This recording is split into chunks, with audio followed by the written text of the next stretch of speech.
Right, recording, day 3. Thanks everybody for your kind comments and interest in the project. Some new followers as well. I could do a names thing. A new subscriber as well. Thank you for that. Paul Gibson, cheers. And comments from Robin and from Tim and from actually various other people. So yeah, Darren as well, hi mate. So thanks. Everybody's just like saying, yeah, you can do it. So yeah, well, I'm going to prove you right. Not wrong, right. It's something that's really sort of pushing now. It's like Tim said, he left a comment saying, you know, can you actually sleep? You're gonna think about all the things you've got to do the next day. And fair play, actually last night was a pretty rough night's sleep. I was thinking about lots of different things. Anyway, never mind, update. Yesterday we were talking about preparing inside here. It was all sort of looking a bit rough and yeah, in need of prep, which we've done. I've taken actually a step further than I thought I was going to do, and that was taking the seam sealer out, because I found some rust beneath the seam sealer here, and I've actually welded that up. So there's a bit of weld in there, and we were pointing out yesterday about the crunchy stuff down here, which we've now dealt with.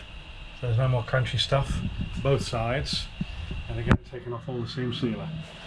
So what I'll do is I'll put the epoxy primer on there and then re-seam seal it before putting the top coat. Now the colour of this car is going to be diamond white. It's actually the same colour I'm doing the Transit.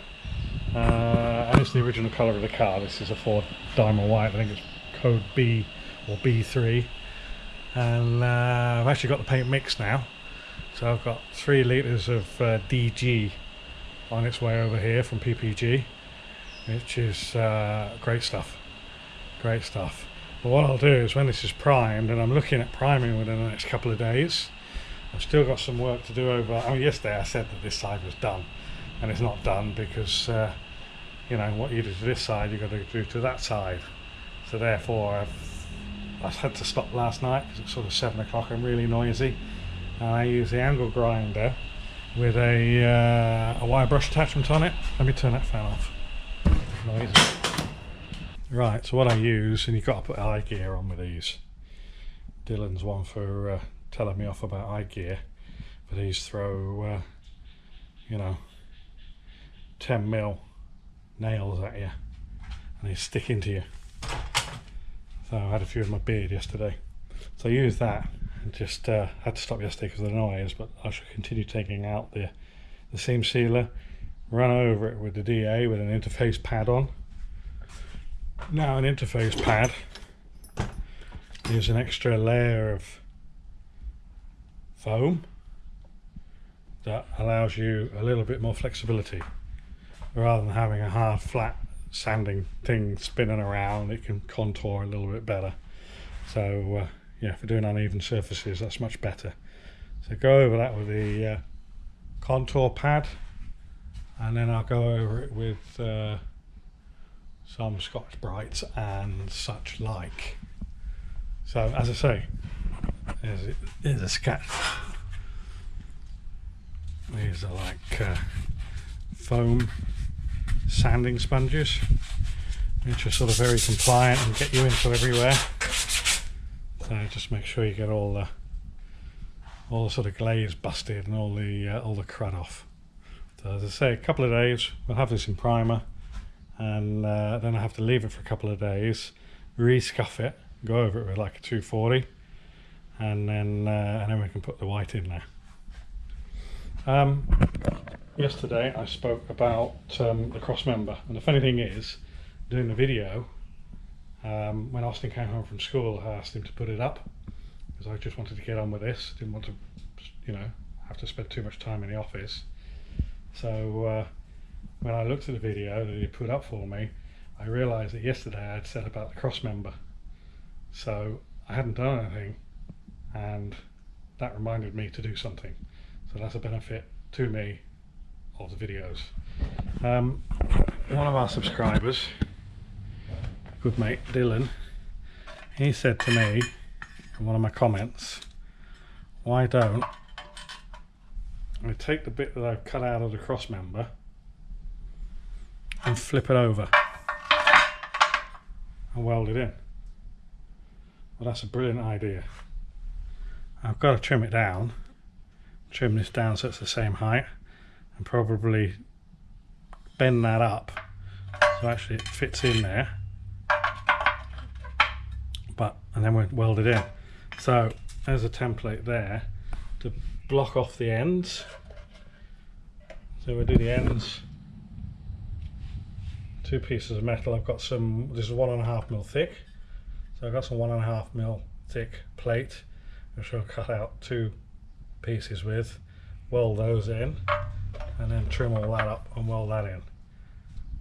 One thing I need to do first though, and that's get the sandbag out, because over the years and the amount of times it's been jacked and scraped and whatnot, this you wouldn't call it a bead, but it's like a bead.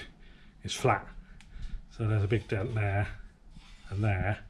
So I'm going to probably can't get this out over here, and it doesn't really matter too much, but I want to get the majority of this dent knocked out. So I'll put it on the sandbag and get the hammer and maybe the chisel, blunt chisel, and chase that down. Once that's chased down, I can get that in there properly, and yeah, we can move forward with that. Yesterday I talked, back to me, hi. Yesterday I talked about brakes. I said that I was going to use the discs off the silver car. I'm not going to use the discs off the silver car, just the same spec. So we ordered actually Blue Stuff brake pads, front slotted and grooved, slotted and dimpled GD series brake discs, rear drums, rear shoes, and also brake lines. So hopefully all that stuff will come in the next couple of weeks.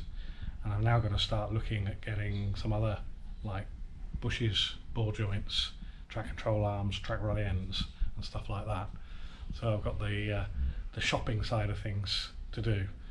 Buddy of mine, Ian, hi Ian, he did actually offer to bring some stuff with him. He's just arrived from the UK yesterday, but I didn't get my arse into gear around about that.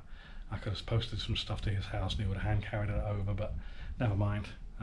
Great offer, appreciated, but I'll just have to you know, go through the normal channels. Probably Graham at GS is very amenable. Just like send him a message and say, can you get these, and he puts them in the post for me. So reasonable prices, great service, quick. Yesterday, the other thing I was thinking of is obviously I've got to put a whole wiring loom into the car, so that's sort of another thing to do there. We've got the engine to fit up and the wiring loom to do, and I've got this is our old well, it used to be our Sealy office, but it's now sort of taken over with storage and whatnot. So I started clearing this. It doesn't look like it, I know, but you couldn't walk in here 2 days ago. So I started clearing this so that we can get the engine in here.